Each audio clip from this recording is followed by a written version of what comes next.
பட்டப்பகல்ல பேருந்துக்குள்ள ஏறி இளைஞர் மீது கொலை வெறி தாக்குதல் நடத்தின காட்சிகள் பெரும் பரபரப்பை ஏற்படுத்தியிருக்கு. அரியலூர் மாவட்டத்தில் பட்டா கத்தியுடன் அரசு பேருந்துக்குள் நுழைந்து இளைஞரை தாக்கிய சம்பவம் பெரும் அதிர்ச்சியை ஏற்படுத்தியுள்ளது. ஜெயங்கொண்டம் இரவாங்குடி கிராமத்தை சேர்ந்தவர் சிவக்குமார். இவர் தனது இருசக்கர வாகனத்தில் ஊருக்கு சென்றுவிட்டு சொந்த ஊருக்கு திரும்பிக் கொண்டிருந்த நிலையில் வாகனத்தை 300 காடுவெட்டி பேருந்து நிலையத்தில் நிறுத்தி ஓய்வெடுத்துள்ளார்.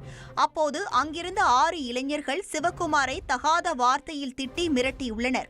தற்காப்பிற்காக அதனை வீடியோவாக பதிவு செய்த அவரை இளைஞர்கள் தாக்க தொடங்கியுள்ளனர். உயிரை காப்பாற்றிக் கொள்ள அங்கிருந்த அரசு பேருந்தில் ஓடி ஏறிய நிலையில் பட்டாக்கத்தியுடன் உள்ளே நுழைந்த இளைஞர்கள் சிவக்குமாரை தாக்கிய வீடியோ காட்சி தற்போது வைரலாகி வருகிறது. இதுகுறித்த புகாரின் அடிப்படையில் கார்த்திக், வினோத், களியபெருமாள் உள்ளிட்ட 6 பேரை போலீசார் தேடி வருகின்றனர்.